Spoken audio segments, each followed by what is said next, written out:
La vie en Mauricie avec Catherine Brisson. De retour de ce beau et long week-end de Pâques, j'espère que vous en avez profité, que vous avez mangé du chocolat. C'est la fin de semaine pour ça. De toute façon, on va pouvoir maigrir avec Robert Roy qui sera là aujourd'hui pour nous donner de bons conseils à sa chronique Mise en forme. Mais tout d'abord, je vous propose une magnifique rencontre qui a eu lieu la semaine dernière avec un auteur, un compositeur, un cinéaste et aussi un homme engagé. J'ai nommé Richard Desjardins.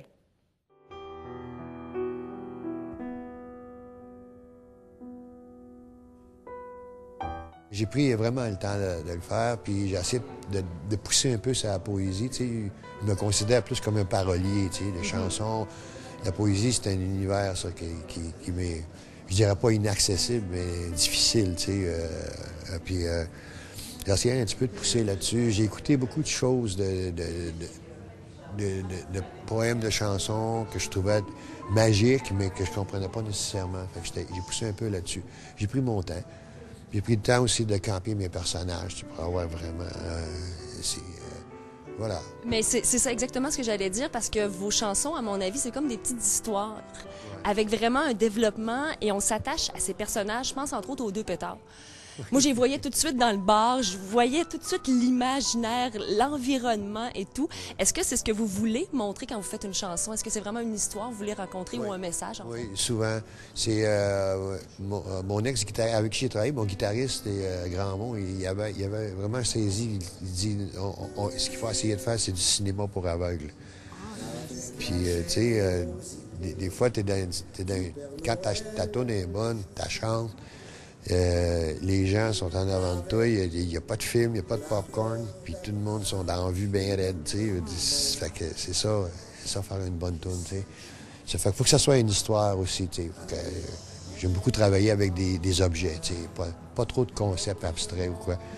Mais tu prends des objets, mais t'es en mouvement.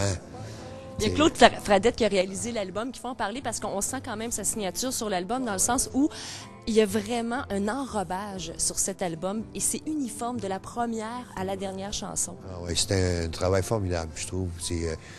J'ai amené Claude Fradette, c'était mon guitariste dans Canasota, puis je savais aussi, mais j'ai travaillé avec pendant un an et demi, j'ai appris à connaître ce gars-là, tu sais.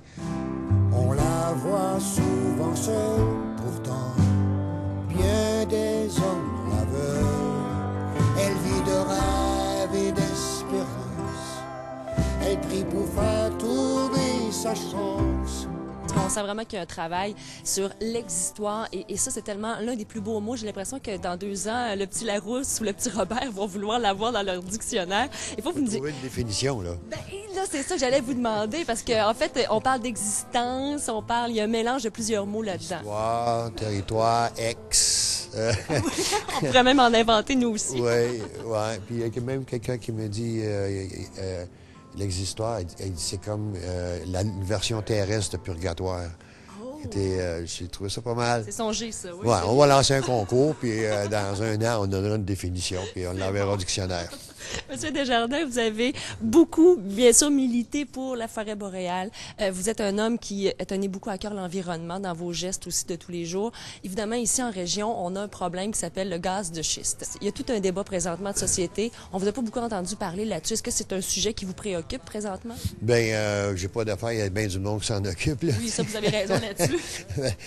On va y toucher. Là, on est en montage pour un documentaire qui va porter sur l'histoire minière du Québec. La partie du bouclier canadien, là, Ontario, Québec. Le bouclier canadien, ça, c'est la roche dure, c'est là qu'est sorti les 3/4 de toute la production minérale canadienne dans ton histoire. Puis, ce qu'on fait dans le film, c'est on raconte l'histoire minière, puis on parle aussi du régime minier. On parle beaucoup aussi de l'histoire des mineurs, même. En tout cas, c'est une réalité que tout le monde ne connaisse pas. Moi, le premier, on ne connaît pas tellement parce que c'est un univers qui est régi par Toronto. Ça s'est toujours déroulé en anglais. J'pille, ben correct. J'pille, je sais plus quoi faire avec.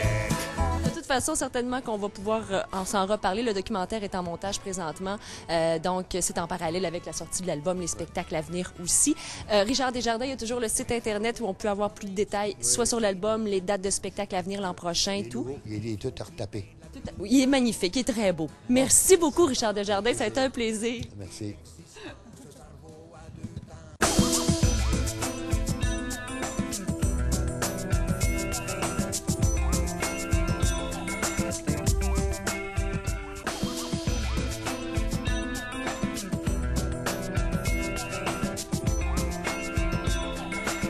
Robert Roy, bonjour. Bonjour. Content de te retrouver dans ton environnement de travail chez Aérobin au centre-ville de Trois-Rivières. Et aujourd'hui, on va apprendre à comment varier nos programmes d'entraînement. Et ça, c'est important. Oui, c'est important parce que souvent, on voit des programmes d'entraînement, que ce soit sur des sites Internet ou dans des revues. Puis là, on dit, wow, OK, on va faire ce programme-là. Comment de temps on le fait? Pour éviter d'avoir un plateau. Parce que des fois, il y a des gens qui me disent, bon, mais moi, je fais du jogging, ça fait 3-4 mois, et là, je suis plus essoufflé. Comment faire pour varier notre programme? Que ce soit autant au niveau du cardio qu'au niveau de la musculation, ça prend environ 4 semaines à notre corps avant d'avoir qui s'acclimate, que notre corps s'acclimate au niveau physiologique. Après ça, là, il faut savoir varier notre programme. Il ne faut pas non plus le faire trop souvent. Tu sais, des fois, il ne faut pas varier notre programme aux 2 semaines. Alors moi, je te dirais qu'entre 4 et 6 semaines, c'est le temps. C'est pas mal la norme. Oui, la norme où il faut faire notre programme. Quand on fait du cardio, que ce soit du jogging, on peut faire du vélo, de la natation, tout ce qui demande une endurance cardiovasculaire, il faut, après 4 semaines, faire des intervalles. C'est comme ça qu'on va réussir à varier notre programme.